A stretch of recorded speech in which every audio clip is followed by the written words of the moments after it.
युवा की बात करें भ्रष्टाचार पर तो मुसीबत, चुनाव की बात करें तो मुसीबत, राम मंदिर की बात करें तो मुसीबत। आप ये देखिए दुनिया भर के भ्रष्टाचार के खेल सामने दिखाई दे रहे हैं, उसके बावजूद भी मुख्यमंत्री बने हुए हैं, मंत्री बने हुए हैं, नॉन परफॉर्मिंग काम हो रहा है बिल्कुल। तो ये सब होने के बाद भी अगर मोदी जी को चुना जा रहा है बार बार, है ना, और इतनी जगह पर, तो संसद उनकी अपने आप ही हो जाती है ना, क्या किया जाएगा। वो तो हो गई है उनकी, वो इलेक्शन लड़े ना लड़े वो तो जीत ही जाएंगे, इलेक्शन नहीं भी लड़ेंगे तो भी जीत जाएंगे। इस तरीके की स्थिति पता नहीं क्या पता ऐसी स्थिति ना हो गई देश के अंदर। राम मंदिर में जो अभी परिस्थितियां हैं उसमें निपेंद्र मिश्रा जी सामने, जब पिछली बार हमारी बात हुई थी उसके बाद में तस्वीरें सामने आ रही कि निपेंद्र मिश्रा जी खुद सामने निकल के आए हैं और ये बता रहे हैं कि हाँ देखिए हुआ तो है, कुछ तो हुआ है, क्या होगा जांच में पता लगेगा। मतलब ऐसे पद ग्रहण करने का फायदा क्या जब आपको पता ही नहीं कि एक एक पन्ने पे क्या लिखा गया, वो किताब लेके चल क्यों रहे हैं। निपेंद्र जी इतने कमजोर हो सकते हैं क्या। देखिए मैं हमेशा ये बात बोलता रहा हूँ, पहले भी मैं ये बात बोल चुका हूँ, अभी फिर से बोलता हूँ, जनता जिम्मेदार है, इन कुर्सियों पे बैठे हुए का कोई जिम्मेदारी नहीं है। ये सिर्फ सुख भोगने के लिए, अपने बच्चों को विदेशों में पढ़ाने के लिए पैसा कमा रहे हैं। इनको पब्लिक से कोई लेना देना नहीं, गलतियां पब्लिक की है। जो घोटाला मंदिर में हुआ है उसकी गलती भी पब्लिक की है, पब्लिक ने वहां पर दान ही क्यों दिया, इनकी क्या गलती बेचारों की। इनको तो वो होता नहीं कि बिल्ली के सामने वो रख दिया, लुटिया में दूध रखेंगे बिल्ली तो पीगी, तो बिल्ली है, ये लोग तो बिल्ली हैं, इनके सामने खजाना रख दिया तो लूटेंगे ये तो, इनकी क्या गलती इसके अंदर। इनको बच्चों को अपने को विदेशों में पढ़ाना नहीं है क्या, विदेशों में सेटल नहीं करना क्या इनको बच्चों को अपने, जनता से क्या लेना देना इस बात का। तो इन लोगों ने अपनी सेटलमेंट में लगे हुए हैं, अपने जीवन सुधारना है, अपने बच्चों का जीवन सुधारना है। अब अगर ये कर रहे हैं तो ये गलत क्या कर रहे हैं इसके अंदर, जनता को सोचना चाहिए ये गलत क्या कर रहे हैं। जब आप दान वहां पे दे करके आ रहे हो ऐसे लोगों को, तो ये तो जनता को समझना पड़ेगा नहीं वो क्या कर रहे हैं। वोट ऐसे लोगों को दे करके जिता करके लेके आ रहे हैं सत्ता में, उसके बाद में दान भी दे करके आ रहे हैं मंदिर में इनके घर भरने के लिए, तो गलती तो जनता की हुई ना। जनता अपने बच्चों को स्कूलों में भेजती है, जनता अपने बच्चों को एग्जाम दिलाने के लिए, नीट का एग्जाम दिलाने के लिए भेजती है, तो जनता की गलती है। जनता को नीट का एग्जाम दिलाने के लिए भेजने की जरूरत क्या है। पेपर लीक गलती नहीं है, धर्मेंद्र प्रधान जी की गलती नहीं पेपर लीक हुआ, नृपेंद्र मिश्रा जी की गलती नहीं है कि वहां पे खजाना लूटा जा रहा है मंदिर में। लेकिन ये सब हुआ, आपको क्या लग रहा है 2027 में क्या इसका कोई असर देखने को मिलेगा चुनाव में।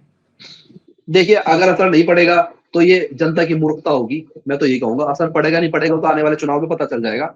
लेकिन जहां तक जितने घोटाले, जितने धांधली इलेक्शन में भी हो रहे हैं, इलेक्शन हमारा कमीशन भी कितना साफ सुथरा है, इस बात की भी मैं बहुत ज्यादा गहराई से मैं बोलना नहीं चाहूंगा, पर कितना साफ सुथरा इलेक्शन कमीशन भी हमारा इलेक्शन करा रहा है, ये भी संदिग्ध सा ये लगता है थोड़ा।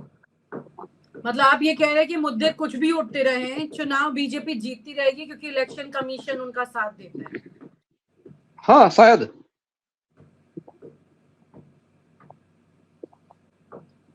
यानी कि 2027 के चुनाव में भी चुनाव आयोग कोई खेल कर सकता है। बिल्कुल, क्या बड़ी बात है, हो सकता है, कुछ भी हो सकता है। जब किसी व्यक्ति का आवाज उठाने के लिए एनकाउंटर हो सकता है, लोगों के इंस्टीट्यूट पे ताले लगाए जा सकते हैं, आवाज उठाने वाले छात्रों को जेल में डाला जा सकता है, कुछ भी हो सकता है। अभी राहुल गांधी जी ने कोटा में ज्ञानेश कुमार जी भी तो वही है ना जो राम मंदिर से आस्था जुड़ी हुई है उनकी, वो भी थे पैनल में। देखिए किसी की आस्था कहाँ से जुड़ी है, मैं ये नहीं कहना चाहता कि 100 के 100 लोग बेईमान है, ठीक है, लेकिन प्रभुत्व बेईमान लोगों का है, ठीक है, ये महत्वपूर्ण है। 100 लोग है, 90 लोग ईमानदार होंगे, लेकिन प्रभुत्व 10 लोगों के पास है, 10 बेईमान है।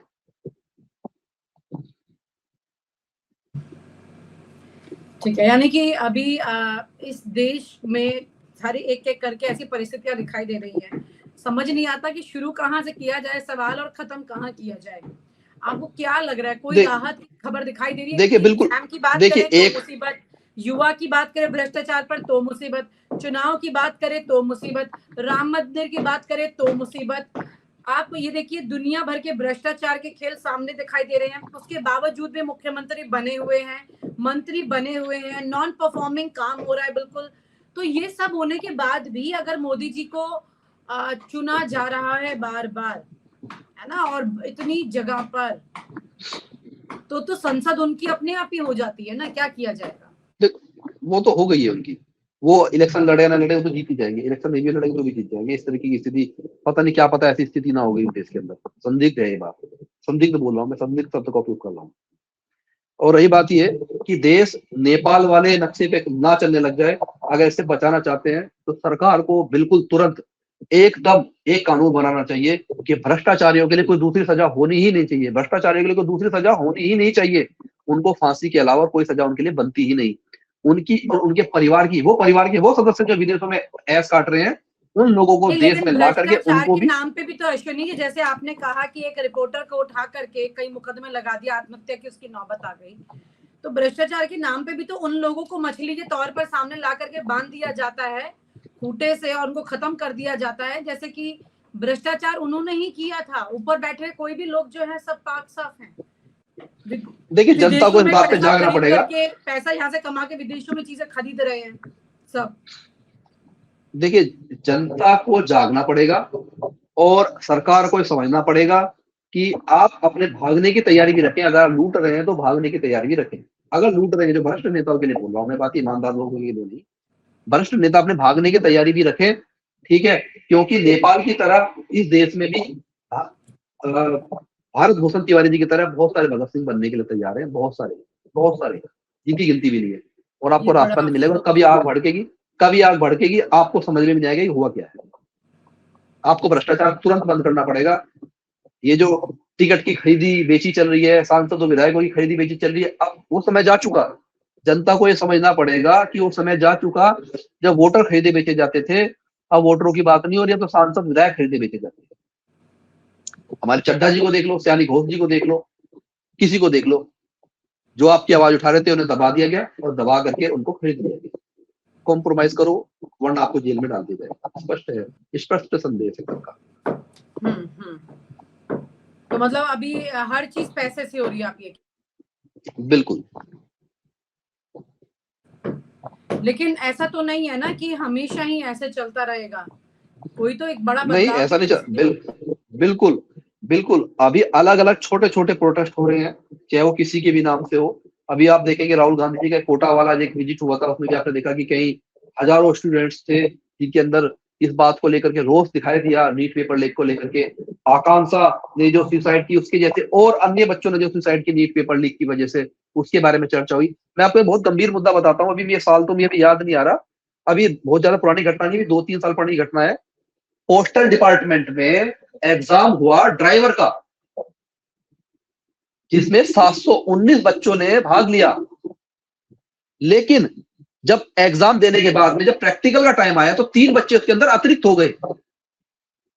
आप समझिए, 719 बच्चों ने एग्जाम दिया और 3 बच्चे, यानी कि 720, 721, 722, 3 बच्चे और अतिरिक्त आ गए इसके अंदर। तो ये कहां से जादू हुआ? जादू कहां से लेकर के आ रहे हैं हमारे ये बड़े बड़े अधिकारी, बड़े बड़े भ्रष्ट नेता, कि भैया जितने बच्चों ने एग्जाम दिया उससे ज्यादा बच्चे हमारे, उससे अतिरिक्त बच्चे हमारे प्रैक्टिकल एग्जाम्स में आ रहे हैं और सेलेक्ट हो रहे हैं, नौकरी पा रहे हैं, सरकारी नौकरी पा रहे हैं। और आपको क्या लगता है कि विपक्ष पूरा एकजुट हो भी जाए तो भी क्या चुनाव में टक्कर दे सकता है बीजेपी को? देखिए, विपक्ष की मैं आप बात बताऊं, मैं विपक्ष से बहुत ज्यादा उम्मीदें नहीं रखता। हमेशा समस्या पे बात नहीं करनी चाहिए, समाधान पे भी बात करनी चाहिए। मैं समाधान की बात करूं, विपक्ष का मुद्दा कोई पीडीए की बात कर रहा है, मैं उसमें मेरा विचारधारा से बिल्कुल अलग है। ना मैं पीडीए की बात करता, ना मैं एससी की बात करता, ना मैं एसटी की बात करता, ना मैं ओबीसी की बात करता, ना मैं जनरल की बात करता, मैं तो आम आदमी की बात कर रहा हूँ। वो कोई भी हो सकता है। जो घटना में आपको बागपत की हमने अभी चर्चा की जिसकी, वो एससी कैटेगरी से आते हैं, ठीक है। तो मेरे लिए तो सभी व्यक्ति, अभी 14 साल की बच्ची जिसका रेप पीड़ कथित रूप से इनका दुष्कर्म हुआ था, बागपत की घटना थी, वो भी बच्ची एससी कैटेगरी से आती है।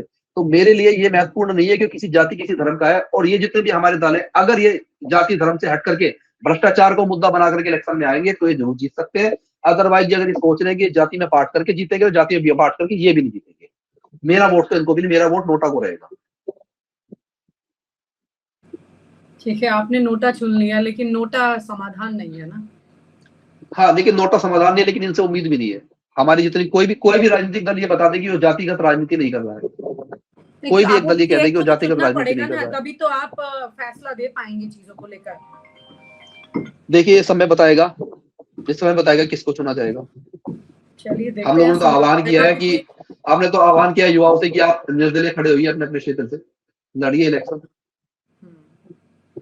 चलिए, ये भी एक अच्छी बात है कि अगर निर्दलीय खड़े होकर लोग टक्कर देते हैं और ये तस्वीरें सामने बदलती हैं तो वक्त ही बताएगा क्या होगा, लेकिन वक्त काफी मुश्किल में पड़ा हुआ है लोगों का, ये भी साफ है।